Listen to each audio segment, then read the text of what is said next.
Alrighty, Panthers defeat the Eels 36-34. Holy. So I'm sitting there doing my notes going, wow, I'm seeing chinks in the armour. I'm seeing a complacent Penrith Panthers, something that we have not seen for quite a while. I'm seeing, you know, Dane Laurie going for flick passes that he should never go for. I'm seeing Jerome Luai not backing their defence by reaching out and trying to get the ball out of their own in-goal, whereas I feel like a Jerome Luai in finals footy probably doesn't do that. Many decisions where I'm going, I'm seeing a complacent Penrith Panthers. Something that we had not seen for a very long time. Now, if there is any team in the history of sport that had every right to be complacent, it's the Penrith Panthers. It is actually a miracle that we haven't seen them be complacent before. It was the first signs of it. I was starting to look, I think there's cracks here. I think some of their edge defence needs a bit of work. And then they go, you know what? We're going to kick into gear here. We're going to kick into gear here. It was genuinely, you could see the moment where they said, okay, we really need to, we need to win this game now. Everything changed. Cleary, honestly, I reckon he picked up an extra 2Ks of just move, the amount of time, he would make his play and he would be sprinting back into position, make his play, sprint, the intensity lifted from probably a 5 to a 10 out of 10. And I've never seen a team be able to so easily just say, boys, we need to win this game, and then actually just do it. Just be too fast. Just be too strong. Be too good. I've never seen it happen. And that's what we saw with the Eels versus the Panthers. We saw Panthers go, we need to win this, and every single player just go, we're just too good for the opposition. The Eels literally just couldn't do anything about it. They were just too good. It was an incredible comeback from the Panthers. I can't recall a time I've ever seen it. And if you want to look at a glass half empty, they can't keep doing this. They did against the Dolphins. There's been a couple of games where the Panthers have come out a bit lackluster, a bit underdone. The problem is if you keep doing this, then you may get into the habit of, we can just win the game with our attack. You look at the Brisbane Broncos. We all agree they kind of fell into that at the start of this year where they go, we'll just win this game with our attack by the end of the year. So the Panthers can't afford to make this a trend. But I tell you what, the fact that they can do it, it is phenomenal. A crazy back into the game. Eels, I feel so sorry for them because they played a bloody good game, such a good game of rugby league. But Panthers just showed they're another level. They're another level to every other team in the competition right now. Yeah, and look, I won't sugarcoat it in any way, shape or form. The Penrith Panthers were really poor in this game. They were extremely complacent. They would have been absolutely rinsed by Ivan Cleary in the sheds after the game. You could see looking in the box, he was pissed. Mate, they were terrible. This is a near, real bottom tier side in the competition at the moment. The Parramatta Eels, at least, looking at the table. And Parramatta should have won this game. They'll be filthy. They couldn't close it out. But it was also remarkable that they just turn it on and score 3 tries in 6.5 minutes. They're incredible. Yeah. This was a terrible game for them. They still got to win. They couldn't have played worse. No. It was genuinely the last 8 minutes, or just say 10 minutes, is when they really played at the intensity they know they should play at. And they just went bang, bang, bang, couldn't be stopped. Game over. Remarkable victory. An incredible game of football. And overall, it won't matter for Penrith. If anything, it'll be a really good wake-up call that they need. It's you know how you say, at the end of every season, teams that are on a string of wins, they need a loss at some point as a wake-up call. This was almost better because they didn't have the loss, but they got the wake-up call, especially leading into a potential minor premiership game with the Storm next week. The one thing that we are seeing recurring for Penrith that is a massive concern, week in, week out, it's the right edge defence. And got that on my notes here. It's a big concern. It's Isaac Tungo.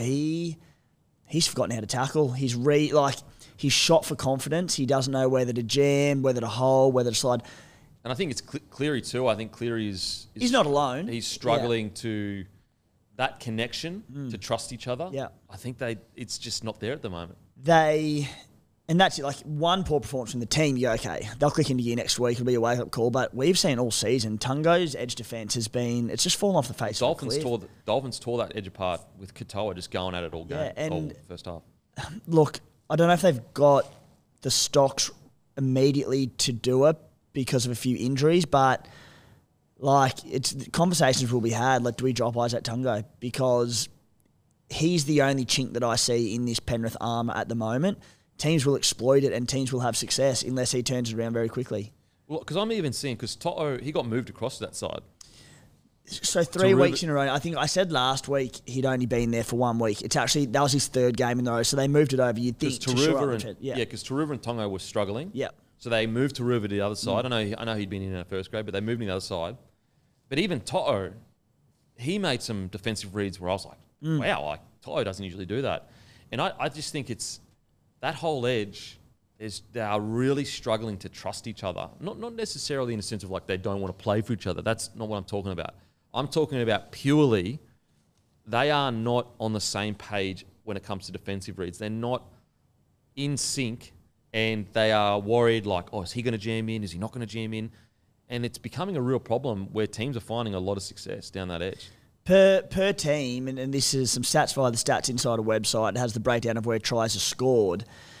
It's the worst percentage edge per team in the competition. So it's not the worst defensive edge in the competition, but that right edge is conceding 59% of the Panthers' tries compared to 25%. So for context, the Doggies' right edge, it's the second worst at 52%. And then after that, every other team's around 50%. Just to emphasise, it doesn't mean it's the worst defensive edge in the comp. There are teams that have scored more tries or conceded down that edge, but that is where teams target Penrith and have success. Yeah.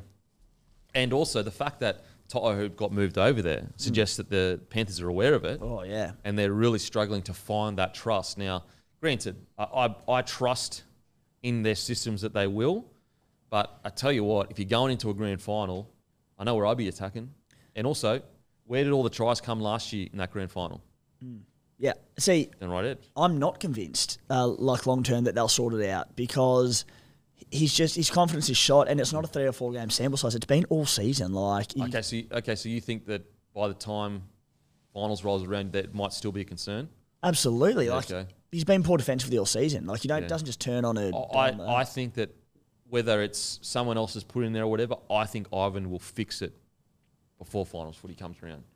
Could that be without Isaac Tungo? Maybe. Whatever it is, I believe Ivan will fix it. You reckon he won't? I'm just looking at the options to...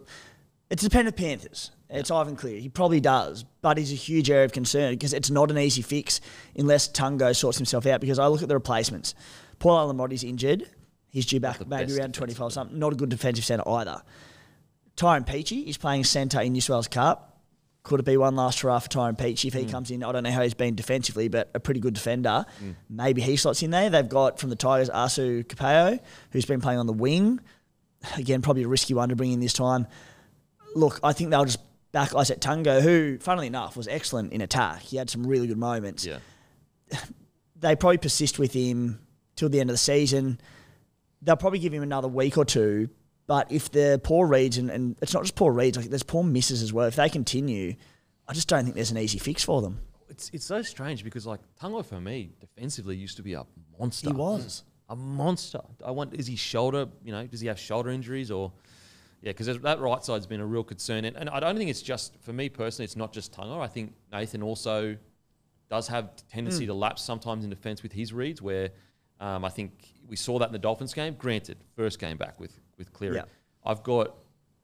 I think if there is one weakness in Cleary's game, it is sometimes his reads in defence.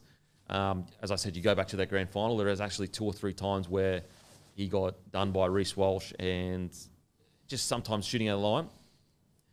I think, I understand where your concern is coming from.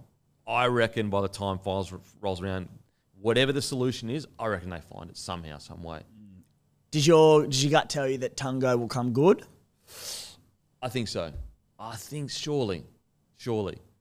But I think that Ivan is such a good coach, he'll find a way to fix it. Yeah. Plug that hole. Now, I don't mean necessarily it's going to be like the best defensive edge, but not one that's constantly leaking points. I'm just very intrigued to revisit this come week 1 of finals and has he solved it or not. It'll be interesting to see that it'll get fairly well tested on Thursday when they play the Storm. You bet Bellamy and the team will be working out some ways to isolate that edge. Ironically, who also had issues with Meany for a while defending. Right edge. Yeah. But hey, they still got the win. Can't complain too much, with that. They managed to peel it back. And there's probably I mean, it's obviously a team effort, but probably 2 or 3 guys that really moved their ass when the game was there to be won, and got it going. Toto is one of them, as we discussed in the green room. You know, obviously got that try and secured the ball at the end as well. Very, very important. Cleary, of course, one there as well. I was very impressed with Dane Laurie's last 10 minutes of the game. I know he had a couple of errors early in the game, but when they got those 3 tries in the last 10 minutes, he had a hand in just about all 3 of those. I thought I've been very impressed with how he's just slipped in. No Dill Edwards for the last couple of weeks. I think he's been really impressive. Yeah, he's. I tell you what, like another guy that went to the Tigers, couldn't get a crack, comes back and gets put in a good system, and all of a sudden you're going, you know, he could. There's a lot of clubs that would love to have Dane Laurie, and it's just we always talk about on this show about how yes, it is always the players' responsibility how they play for sure, but geez, the coaching they receive and the environment they're in has a huge say, because there are so many clubs right now that 12 months ago would have said Dane Laurie, like, nah, he's New South Wales Cup level. All of a sudden would be like, we would love to have a chat to Dane Laurie. He's like, obviously, it's as you said, Cam, it's the environment you're in, but he was literally a New South Wales Cup player at the Tigers, who's like, yeah, depth in a squad, if that's you. Playing fullback for this Gun Panthers outfit. Granted, like, they've even had some injuries in the squad, and he's playing like a $900,000 a year fullback. He's not worth that, but that's what he's playing like. Oh, he's playing incredibly well. Yeah, the problem for the Panthers as well is Taruva also has some really poor reads on the other wing. And so that is the big question going forward is their edge defence. Like, because you move Taruva away from Tungwall because both of them really struggled to click. But now you've kind of weakened both sides to a degree. Yep. So, yeah, it's going to be really interesting to see, because that really is their Achilles heel. Everything else about their game, they are just phenomenal. But that edge defence is going to be interesting to see how they go. In regards to the good things they did, Brian Toto. So DeJean Arce puts in a very silly, in my opinion, third tackle grubber. Toto, it's a third tackle as well on a short side. Toto somehow knows that grubber's coming in, breaks 2 tackles, gets out of his own end, and if he gets caught in his in goal, I think there was like 7 minutes to go or something. It's basically, it is game over. If he gets caught in the in goal, it's a repeat set. Eels go on, keep pressure on, and there's not enough time to score the tries that the Penrith Panthers do. Not only does he get the ball out of the in goal area, runs it, makes a few meters, gets a quick play the ball. He then goes up the other end, essentially in the same set, if I recall correctly. If not, it was a 6 again or something, and basically just gets the ball on the wing, steps 2 or 3 people, scores near the post, and completely turns the game around. That is the moment that went from us getting up here and going, that was probably the worst Panthers performance we've seen in a very long time, to one of the most incredible comebacks we've ever seen. And it's all on the back of, not all on the back of, but the moment happened with, in my opinion, one of the greatest wingers of all time, Brian Toto. Well, we talk about like one of the biggest big-time players in the competition in the outside backs is former Penrith teammate in Stephen Crichton, who comes up big moments in big games. Not to say this was a big game, but Brian Toto on the wing for the Panthers, mate, he does it time and time again as well, doesn't he? Like when they need someone to stand up and it's just not happening for them, Toto just finds a way. Yeah, every time. And like, I feel like sometimes, and look, maybe we're guilty of it too, but we talk about Toto as like, you know, starts your set so well and the meter eaters and the tackle breaks, and almost the one, if you're comparing him against the greats, the one knock you have, he doesn't have the big play in him like Wendell Saylor. Like he doesn't have the... But, like, no, he actually does have the big play on him. It's just because he's so good in other areas that it kind of, we almost convince ourselves, well, because he's so good here, he can't be just great here. Yeah. He's so good in every area. Every single area he is so good at. Yeah. Mate, one of their talking points that I'm sure Parramatta Eels fans didn't miss, but I feel like it did go somewhat overlooked. I don't think the match winner was a try from Isaac Tungo. It was an obstruction. It was an obstruction. Yeah. It was... Liam Martin going into the line and took out DeJean Arce. It wasn't a try. Yeah, I know. It's just, what can you say? You know, the problem is that, yes, it wasn't a try, but at the same time, like, you leaked 3 tries in 6 minutes. Oh, of course, yeah. But it wasn't a try. And the reffing, and also, like, there was some tough calls on Panthers as well, but there's, like, the call where Mitch Kenny drives back RCG, there is a clear strip. Like, you can see the ball getting stripped out of RCG's hand.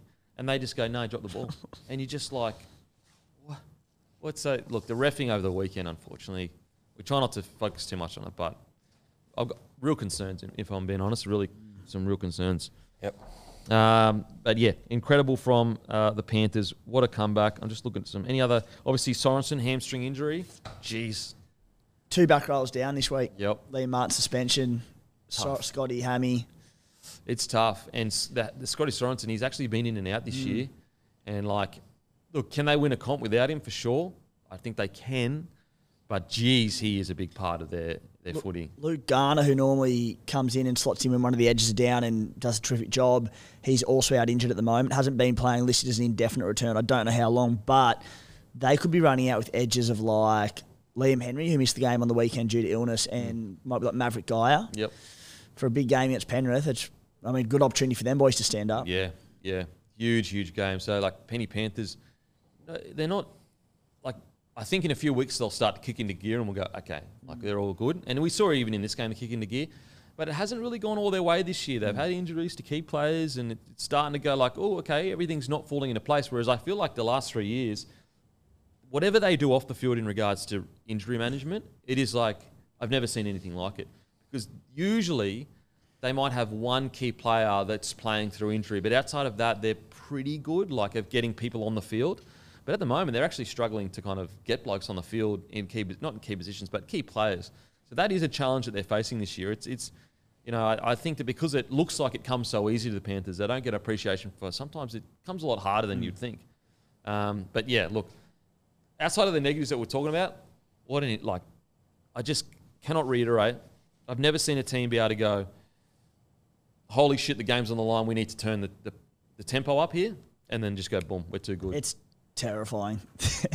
They're crazy. so good. They're so good at it. Like, I mean, it was basically a repeat of the grand final, but they scored more tries in less minutes. Just because they said, holy shit, we're about to lose, let's lift the intensity, and no one can go with them. Crazy stuff. Alrighty. Now, onto the Eels.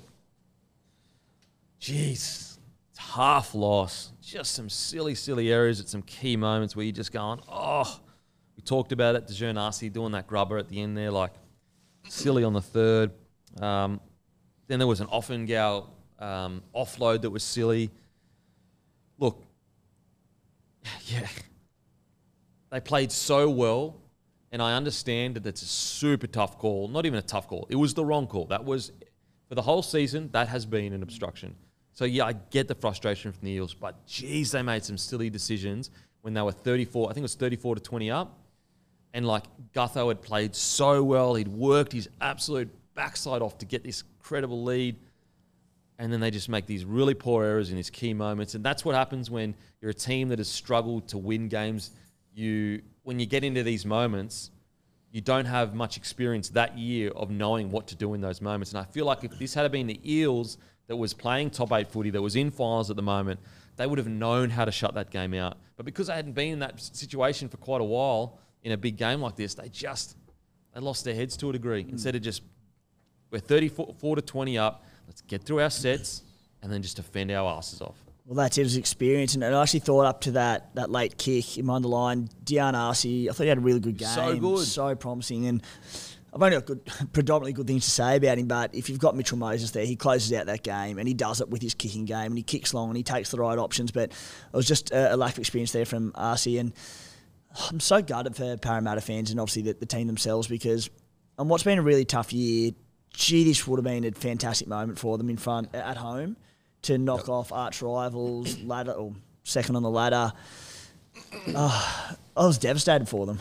I was too, because I obviously had tipped the Panthers, but they've just done so well, and they've done it in such a unique fashion. Like, if the Eels were to beat the Panthers, especially in that first half, you would have looked at the stat sheet and it would have said Eels have 10 offloads. It was actually the Panthers that had 4 or 5 offloads, and the Eels had essentially 1. But they just, it must be frustrating for Eels fans because they just probably sitting there going, where's this been? Where has this been? This is without Mitchell Moses against the Penrith Panthers, and we're out playing them across the park.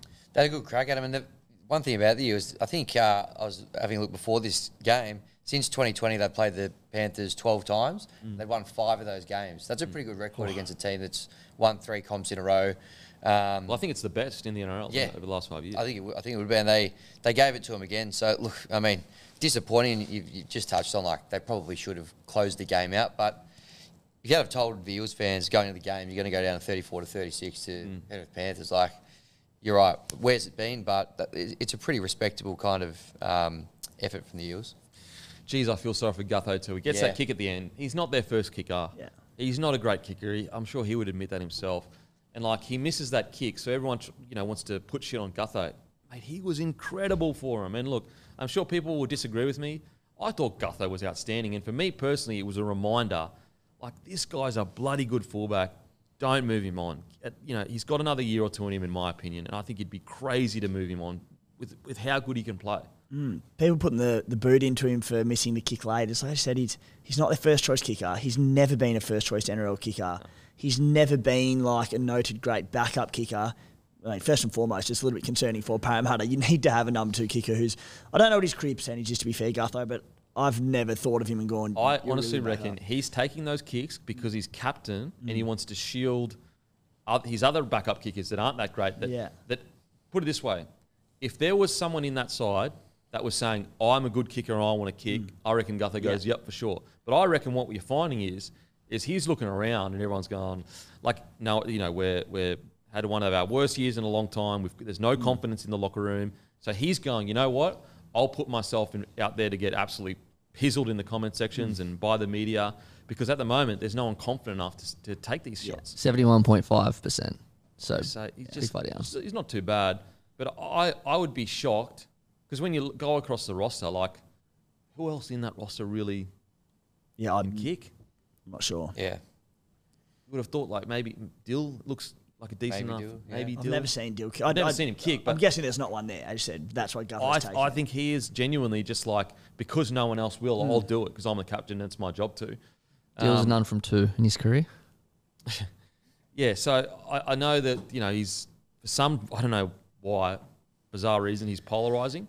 I am such a fan of Gutho. I think he's got so much more to offer. And to play like that, and when his club needs him, I thought he was outstanding. Yeah. And to be fair, in the modern game, I don't know if there's someone injured that maybe otherwise would have been backup goal kicker. But with the importance of it in today's game, and this, I'm sure they've worked relentlessly with Gutho with his goal kicking. You can't just click your fingers and have a great backup goal kicker, but in this day and age, it means so much. You have to have a better backup goal kicker. I was about to say Warriors as well, who they've cost themselves a finals crack in recent weeks because of goal kicking. Yeah, so I know he's copped a bit of flack over the weekend, but as I said, I thought Gutho was outstanding. Footy-wise, he was outstanding. 2 tries and a try assist against Penrith. Yeah, like, I thought he was outstanding, and, I understand, I get it. Like, he's just chosen to take the kick, so you should nail those, or at the very least get close to nail them. I get it, and you can be critical of that, but I personally think, don't conflate that with his actual performance, because without him, there's no way they're even in that position. A real interesting one, and I don't want to be negative about Parramatta because what they did was such a tremendous effort for 74 minutes, but the curious case of their bench rotations, like Brad Arthur's gone, they used 6 of their 8 interchanges. Penrith only used 7, so they had 1 up sleeve, but it's hard to look at this when they ran out of steam with 6 minutes to go with 3 tries in 6 minutes or whatever it was, or not even that. But Lussick didn't get on. Well, when you're 34-10 up, surely you go and say, Lussick, get on there and tackle your ass off. Lussick didn't get on. Doherty played 7 minutes. William Greg started and played 24 minutes. And then, yes, Penrith turned on the afterburners late, but Parramatta ran out of steam. Yeah. Why do they use 6 interchange? It perplexes me. It's genuinely, like, especially, like, it's not like Lussick is the Appy Coruscant of hookers that's an attacking hooker. It's Lussick, the tackle machine. Like, that's what he does well. And you're 34-20 up. Mate, if I'm 34-20 up, I'm sending on the... Whoever is the best defender is getting on the field. Yeah. 34-20 up. And just going, fresh boys. Body in the middle. Work. Literally, one off the ruck, kick, tackle, defend. Yeah. That's it. So anyway, disappointing for the Eels, but a lot of promising signs for next year. The good thing is there was periods there this year for the Eels where I was sitting there going, I think they might need to clean half the roster out. I think the good thing is they're showing signs that similar-ish to the Rabbitohs. I think the Rabbitohs are a tier above.